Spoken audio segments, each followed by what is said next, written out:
Yo guys, welcome back to another Danmachi Memoria Freese video. Okay, so today's video we're going to be looking at the banners and the units, and I'm going to give you reasons you may or may not want to summon, and just my opinions and thoughts on the current banner or the upcoming banners and units on the part 2 of the collab celebration. Now, first thing that you need to do is take note of the fact that these are dual unit banners, not triple, so your chances of ML being one of these two units on each banner is higher than the typical 3-unit banners, because the percentage chance of getting a 4-star stays the same overall, but that percentage is shared between less units.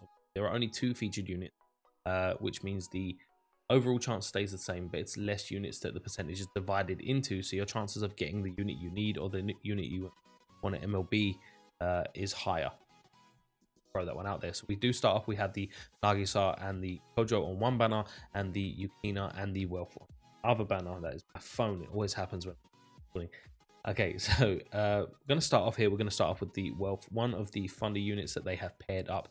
That he is one of the typical partner units that they like to throw out on banners now, and throw out on opposite banners to make sure that you have to summon on both if you really want to run them at their most optimal.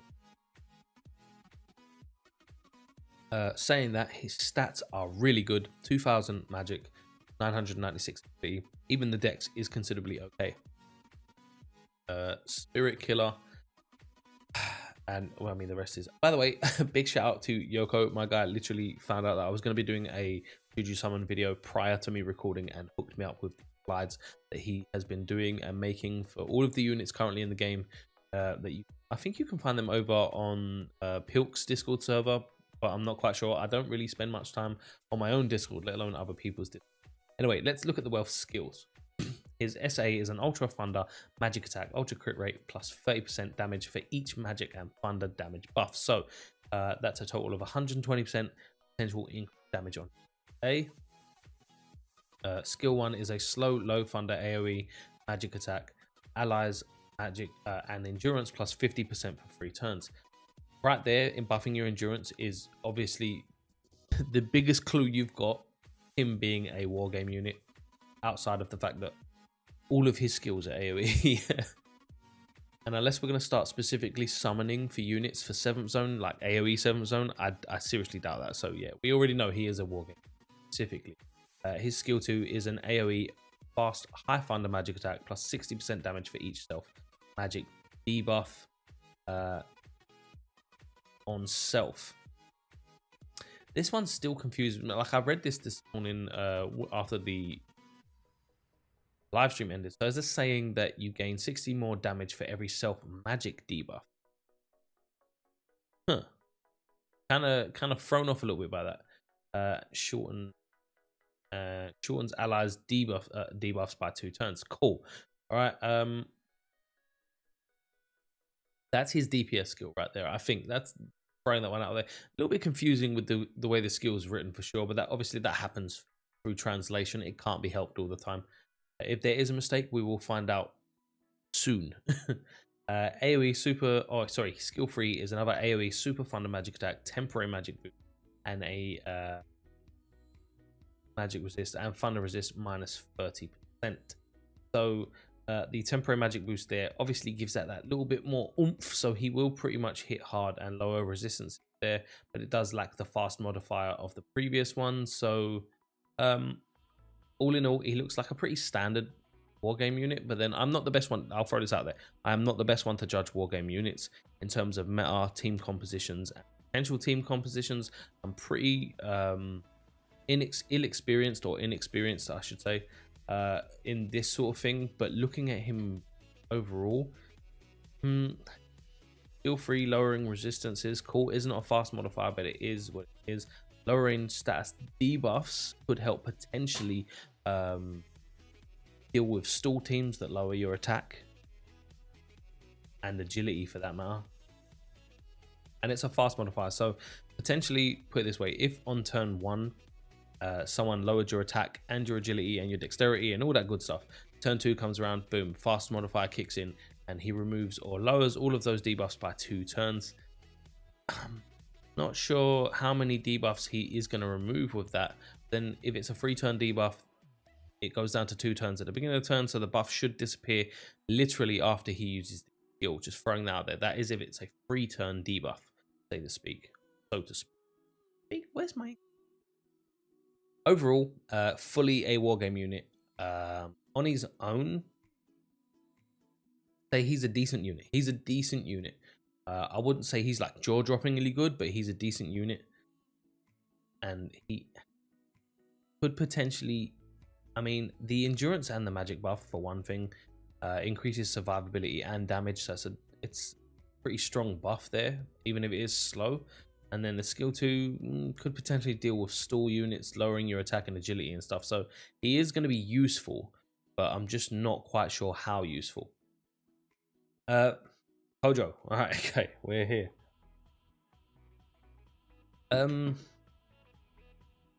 Again, the stats are very good. Agility over 1000, fantastic. But let's get straight into the skills. The stats you don't really need to look at because they're all going to be of around the same standard that we're used to currently until they, slowly creep it up again. So his SA is an ultra thunder magic attack, great temporary magic boost. Magic was 50% for 1 turn. And I hate that it's the 1 turn and it's only a magic resist debuff, but it is what it is. Skill 1, allies fast thunder damage, counter rate, guard rate plus 50%. That is stupid.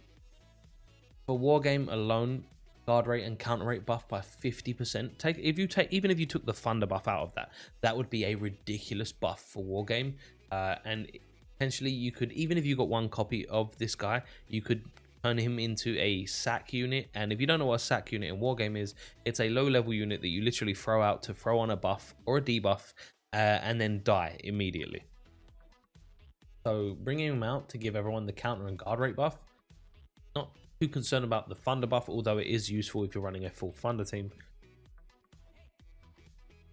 A dangerously strong ability. And then his skill 2 is a fast mid thunder magic attack, temporary magic boost, allies 75% chance to nullify physical attacks, excluding SA. That's kind of strong, but I mean, for wargame, it's fine. I suppose it's fine for wargame because counterattacks aren't really as necessary. You want to guard more than you counter, I guess. I think, in my opinion, I would rather guard or not take damage because counterattacks probably counterattacks could potentially clinch you a match, I guess.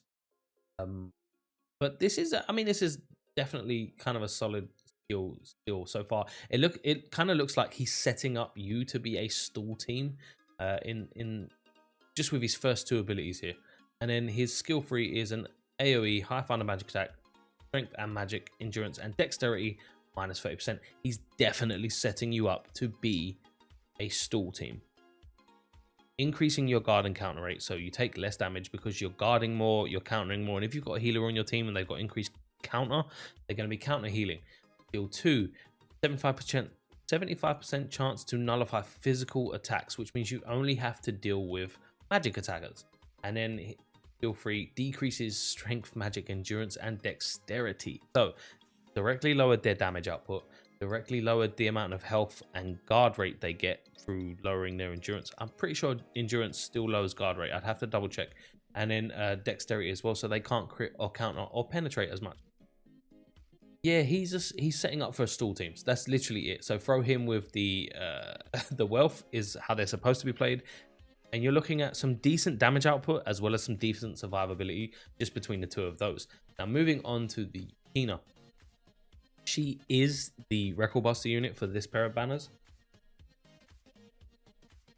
But she does have AoE capabilities.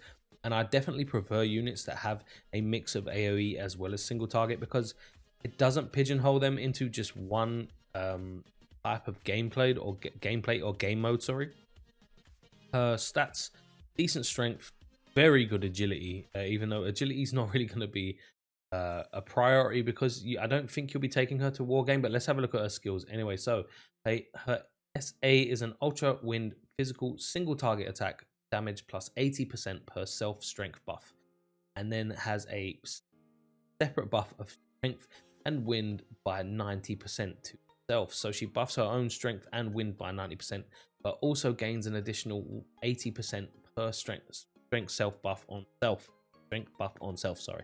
So it'll be 160% maximum buff, one from an assist buff, and one from an adventurer buff, and then she cranks those buffs 90% after the SA.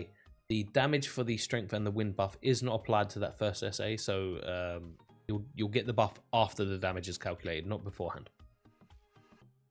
One is an AoE low wind physical attack, AoE damage taken plus 35% for 3 turns, adds 3 additional actions of low wind physical attacks, and extends status debuffs by 1 turn. I don't know if that's applied to the actual skill when you use it, taking it to 4 turns when she casts it. We'll have to find out, but this is the first AoE 35% debuff that you apply on enemies in the game from a normal skill. Outside of that, I think the highest we have is 50%, and that's on Earthwine's SA. So on a normal skill, fantastic, great sack unit. If you only get the free copy that they give you for completing very hard story mode, it's still going to be worth. Skill 2 is another AoE fast mid-wind physical attack, physical resist minus 35% and self-strength plus 75%. Right here, she's self-sufficient in terms of getting at least that 180% buff for SA, as well as lowering physical resistance by 35%. Physical resistance is at 35% is the highest debuff we currently have on a normal skill as well. So she's sitting at the pinnacle of what we're expecting for buffs and debuffs right now. And then skill 3 is the single target attack that she has in her kit, a super wind physical attack, damage plus 80% for each physical resist debuff and has a high crit rate. So again, 160% is the max you're going to get. One for her physical resist debuff on skill 2, and then another if you bring a physical resist debuffing assist.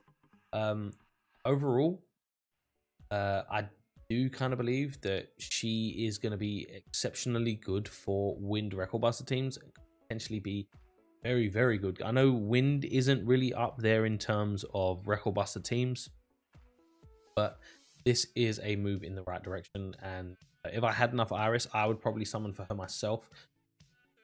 But overall, even just for the AoE 35% damage increase, I mean, it's pretty useless in record buster. But overall, having it for your AoE stages and game modes like 7th Zone and Familiar Rush, Familiar Royale, Stage 2 and Stage 1, probably going to be pretty good to have. Moving on, we're on the final unit now. This is the Nagisa. I'm very much aware that I've run over 10 minutes now and I've been talking for a while. I hope I haven't bored you. Anyway, so she has a very high magic stat, so she's designed to go on either the Wealth or the Kojo, but obviously she's not pigeonholed to that. You can throw her on any Magic Thunder or Magic Wind unit in general, and they will be helpful. So allies Thunder and Wind attack damage and counter rate plus 20%. These are incredibly stupid stats. I say stupid in the best possible way. Having these all at 20% as a buff is great. Combining 2 units in one, basically, even if you don't have a unit mixed with Wind and Thunder, you have an assist here that counter rate is good for everyone. Let's put it that way. Counter rate is always going to be good for everyone, but you have a unit here that can do the, an element buff for 2 elements at 20%. Crazy. Always going to be good. So, well, always going to be good until they power creeper and then assists start giving like 25%. But overall, she looks like a fantastic unit, and there's no reason beyond saving for anniversary or not having enough Iris currently. There's no reason not to summon. Overall, these are good units. I can't say that I'm like taken back or I can't say that any of them are like jaw-droppingly amazing or game-breaking or anything like that. But for my bias preferences, I do prefer Record Buster, and I still will be going for the Nagisa and the Yukina, so I kind of need to draw on both banners if I get enough Iris in time. The reasons you may not want to summon is, one, they're going to give you a copy of the Yukina, so she's a great sack unit. Outside of that, I would still recommend doing at least trying to get at least 1 copy of each of them for CP. But I'm very much aware that a lot of free-to-play players probably want to save up for anniversary because we don't know what's going to happen. We don't know if it's going to be another 3-month anniversary. And if it is, dear Lord, have mercy on all of us, because I don't think a lot of the players would survive another 3-month anniversary. So final thoughts, they're good. They are good. I don't think they're amazingly broken or game-breaking or super OP. The assist, the Nagisa assist, is very good, and she is another example of how WFS are going to start power creeping more and more units all the time. But it's a step in that direction. Combining 2 units, 20% buffing elements in 1 assist, stupid. The Yukina bodes well for the wind element Record Buster team because it's in a pretty bad spot currently. Do I think you should summon? I'm not going to tell you. I've given the reasons that you may or may not want to summon. I've given you all the information that I have and the opinions that I have currently. So hopefully, if you're going to summon, good luck. If you're not going to summon, good job. Save your RS. Anniversary's coming. But I hope you enjoyed the video. I hope you got something from it. I love you, and I'll catch you later.